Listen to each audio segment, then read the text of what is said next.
तो 1994 में बनी एक मलयालम फिल्म मिनरम को रीमेक करके हंगामा 2 बनाया गया और इस हंगामा 2 में 1994 की एक बॉलीवुड फिल्म के गाने का रीमेक किया गया। और जब एक ही साल की दो अलग अलग भाषाओं की फिल्मों और गानों की रीमेक करके फिल्म बनाई जाए तो हंगामा तो होगा ही। बट अफसोस, ट्रेलर देखकर लगता है हंगामा इस बात के लिए ज्यादा होगा कि मैंने ये फिल्म क्यों देखी। ट्रेलर रिव्यू करेंगे हंगामा 2।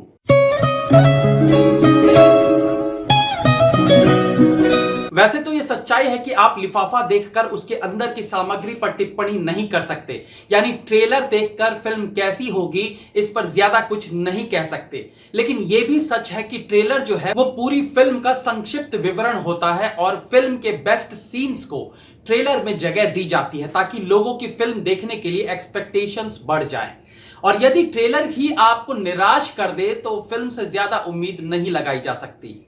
2003 की सुपरहिट कॉमेडी फिल्म हंगामा के सेकंड पार्ट से फिलहाल तो उम्मीदें कम ही नजर आ रही हैं कि ये आपको हंसना तो दूर मुस्कुराने पर भी मजबूर कर पाएगा या नहीं। जब किसी सुपरहिट फिल्म का सीक्वल बनाया जाता है तो उम्मीदें वैसे भी बढ़ी रहती हैं।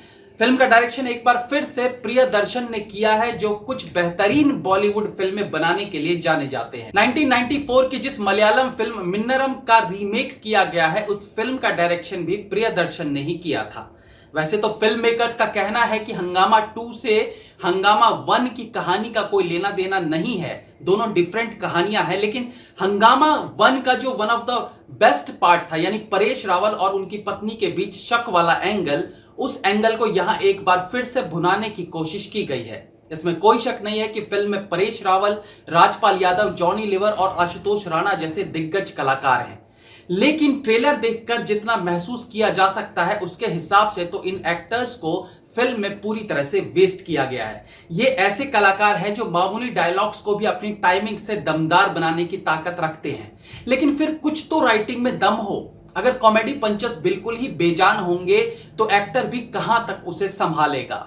शिल्पा शेट्टी एक लंबे अंतराल के बाद फिल्मों में वापस आई हैं। लास्ट फिल्म उन्होंने सनी देओल के साथ अपने की थी। उनकी दमदार वापसी की आशा जरूर थी, बट अनफॉर्चुनेटली स्क्रिप्ट ऐसी नहीं लग रही है जो शिल्पा शेट्टी को वापस फिल्मों में कदम जमाने में हेल्प कर सके। हाँ, शिल्पा शेट्टी को लिया है तो उनके सुपरहिट गाने को कैश करने की कोशिश भी की गई है, बट सच पूछिए तो ऐसा करके वो क्लासिक गानों को खत्म करने पर तुले हुए हैं। कुमार शानू की आवाज में जो मिठास थी इस गाने में वो पूरी तरह से गायब दिख रही है।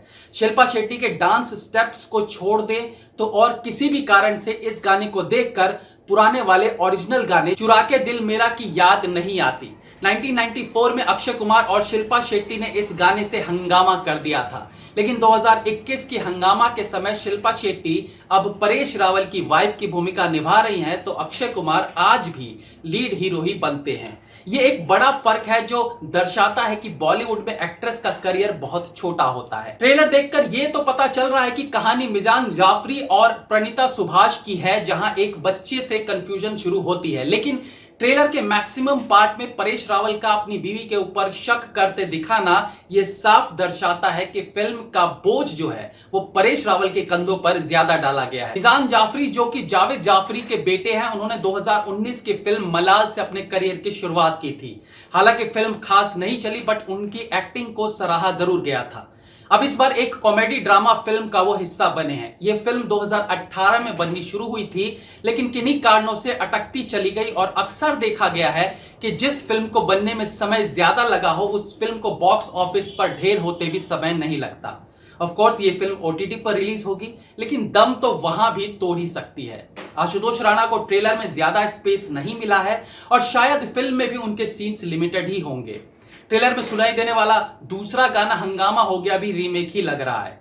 चुरा के दिल मेरा सॉन्ग को गाया है अनु मलिक की बेटी अनमोल मलिक ने। और आजकल के मेल फीमेल दोनों सिंगर्स जिस प्रकार से हिस्कियां ले लेकर गाने को गाने की कोशिश करते हैं वो कभी कभी बहुत इरिटेटिंग लगता है। ये स्टाइल नेहा कक्कड़ सबसे ज्यादा अपनाती हैं और अब उन्हीं की देखा देखी बाकी के सिंगर्स भी हर एक गाने में इस तरह से बनावटी आवाज बनाकर गाया जाए तो वो गाने को बर्बाद करने के अलावा कुछ नहीं करते।